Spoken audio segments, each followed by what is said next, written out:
Di Jepang, ada legenda rakyat begini. Saat cuaca cerah tapi tiba-tiba hujan, rubah kawin. Artinya, setiap kali hujan mendung, rubah di hutan akan keluar untuk menjemput pengantin wanita.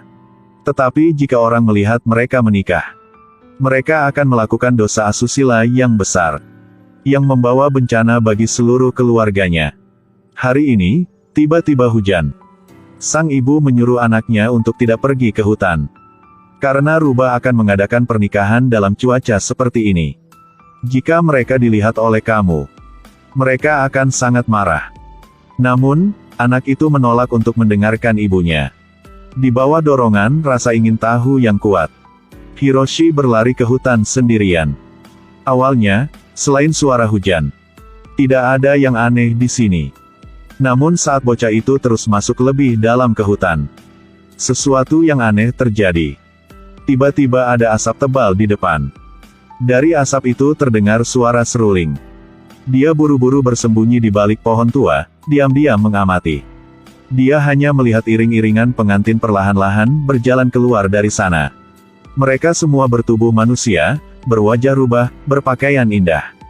Pengantin wanita di kepalanya memakai syal dan memakai pakaian putih. Pengantin pria memakai topi dan memakai pakaian hitam. Mereka berjalan perlahan, merata dan berbaris. Terkadang menoleh untuk melihat ke belakang, terkadang berlutut. Melihat mereka semakin dekat, Hiroshi dengan cepat bersembunyi di samping batang pohon. Tiba-tiba, kali ini membuatnya hampir pingsan di tempat. Dia ketakutan dan dengan cepat berlari pulang. Tanpa diduga, ibunya sudah menunggu di luar gerbang. Dia sangat marah, yang mengatakan bahwa ada rubah yang marah datang ke rumahnya, dan meninggalkan pisau. Menyuruh Hiroshi untuk mengambil kematian untuk membayar dosa-dosanya. Pergilah dan mohon mereka untuk memaafkanmu. Kembalikan pisau ini. Dengan tulus minta maaf kepadanya. Setelah mengatakan itu, ibu menutup pintu gerbang. Kecuali mereka memaafkanmu, aku tidak akan membiarkanmu masuk. Hiroshi dengan sungguh-sungguh bertanya kepada ibunya di mana rubah itu tinggal.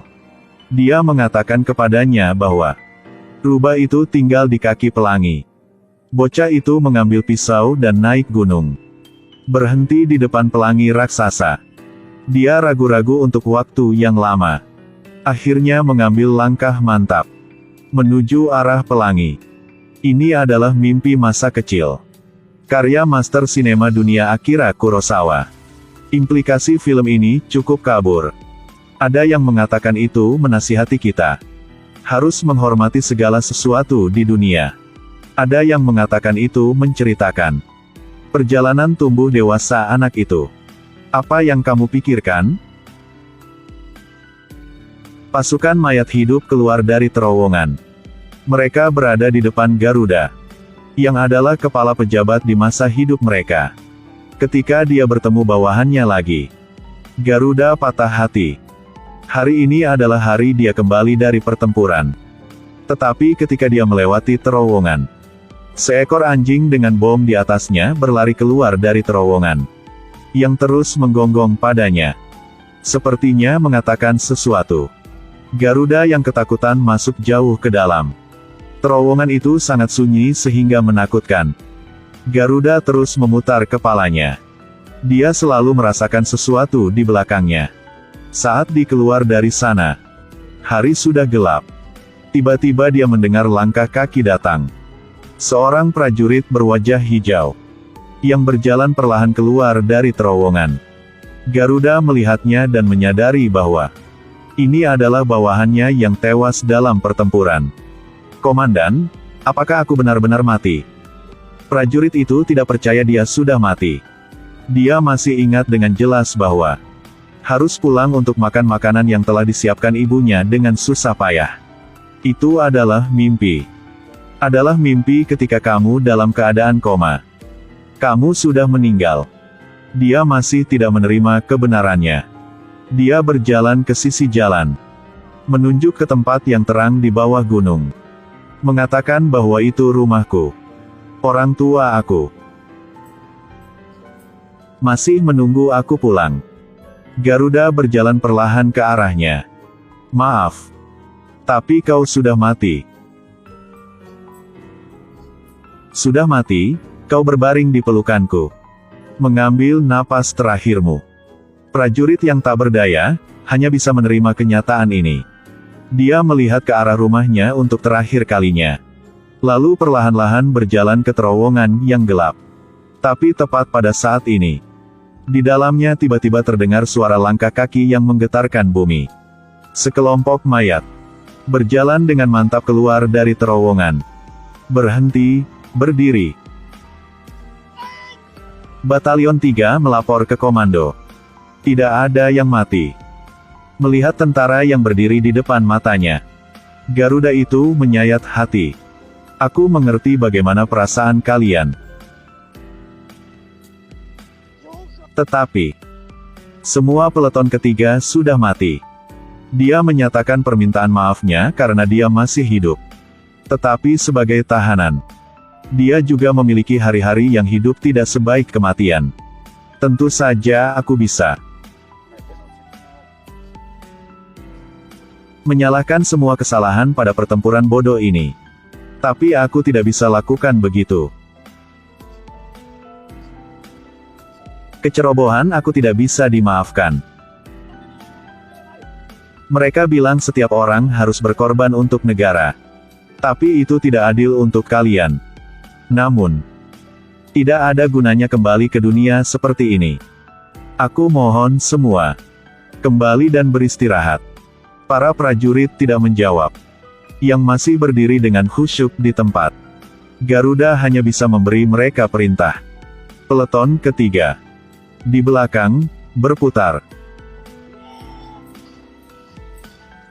Berjalan dengan mantap.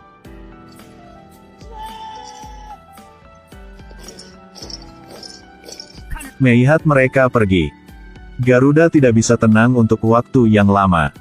Pada saat ini, anjing yang dipenuhi bom itu berlari keluar lagi. Yang masih menggonggong padanya. Tampaknya diam-diam mengutuk ketidakadilan perang. Faktanya, prajurit itu menginginkan perdamaian lebih dari siapapun. Tetapi perang membuat mereka tidak mungkin kembali. Dalam percakapan antara komandan dan jiwa, kita terus-menerus jatuh ke dalam kontemplasi. Mengapa orang menyebabkan perang? Masa dulu, berita pembuangan limbah nuklir Jepang sedang hangat di internet.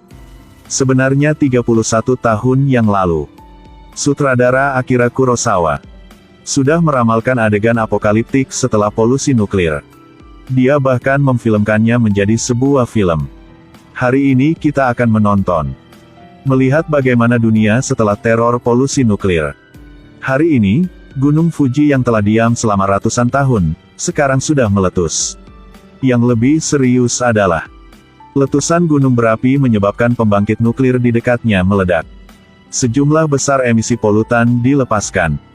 Dan Gunung Fuji juga secara bertahap berubah menjadi merah dalam suhu yang tinggi dan mulai mencair. Orang-orang takut berlarian. Tetapi Jepang terlalu kecil. Sehingga pada dasarnya mereka tidak punya tempat untuk pergi. Pada akhirnya hanya 2 pria. Dan seorang wanita dengan 2 anak yang masih hidup. Yang lain semua memilih untuk melompat ke laut. Tetapi mereka tidak tahu bahwa air laut sudah terkontaminasi dengan radiasi. Sekarang yang menanti mereka hanyalah kematian. Tak jauh dari sana, ada awan berwarna-warni. Ilmuwan dalam rompi ini berkata bahwa awan merah adalah plutoni. Yang kuning adalah thorium. Sedangkan awan ungu adalah alkali tanah. Ini semua adalah tanda-tanda kematian. Setelah mengatakan itu, ilmuwan ingin melompat ke laut untuk bunuh diri. Pria itu sudah menghentikannya. Gadis itu tidak bisa mengendalikan emosinya. Meneriakkan kebencian di hatinya. Bahayanya bukan pembangkit nuklir, tetapi ketidakpedulian manusia. Pada akhirnya ilmuwan itu tetap memilih untuk menutup diri. Hanya menyisakan 1 pria, 1 wanita, dan 2 anak. Mereka mati-matian berjuang dalam radiasi. Beberapa tahun kemudian, Jepang telah berubah menjadi reruntuhan. Seorang pria mengalami kesulitan berjalan di tanah. Dalam perjalanan dia bertemu dengan goblin dengan tanduk di kepalanya. Pria itu mundur ketakutan. "Apakah kamu seorang goblin?" Goblin mengatakan kepadanya bahwa dia pernah adalah manusia. Sejak pembangkit nuklir meledak, tempat ini telah berubah menjadi gurun. Akibat polusi radiasi nuklir. Di sini banyak tumbuh bunga dengan bentuk aneh. Bahkan manusia dan hewan mulai bermutasi. Belum lama ini, aku melihat seekor kelinci bermuka dua, seekor burung bermata satu, dan seekor ikan berambut panjang. Pria itu bertanya apa yang dimakan goblin. Dia menjawab bahwa kami hanya bisa saling membunuh untuk mengisi perutnya. Ternyata mereka mengandalkan jumlah tanduk di kepala mereka untuk membedakan tinggi dan rendah. Goblin dengan hanya satu tanduk sepertinya hanya menjadi mangsa bagi goblin dengan lebih banyak tanduk. Ia memilih kabur karena tidak mau dimakan. Tapi perutnya sangat lapar yang tidak tahan lagi. Dia sedang berbicara, tiba-tiba suara aneh datang dari kejauhan. Goblin memberitahu pria itu bahwa ini adalah tangisan goblin lain. Tanduk di kepala lebih menyakitkan daripada memiliki tumor. Mereka bahkan memohon untuk mati tetapi tidak bisa. Setelah mengatakan itu, dia membawa pria itu ke tempat goblin. Hanya melihat puluhan goblin yang sedang berteriak tanpa henti di tepi danau. Rasa sakit di kepala yang membuat mereka tidak bisa hidup, juga tidak bisa mati. Pria itu ketakutan dengan pemandangan di depannya. Dan goblin yang membawanya ke sini juga mulai menderita rasa sakit yang tak tertahankan. Dia menyuruhnya untuk melarikan diri dengan cepat. Dan suara itu juga berubah menjadi iblis. "Apakah kamu ingin berubah menjadi goblin kan?" Manusia menaklukkan alam, tetapi akhirnya menghancurkan di tangannya sendiri. Sungguh ironi.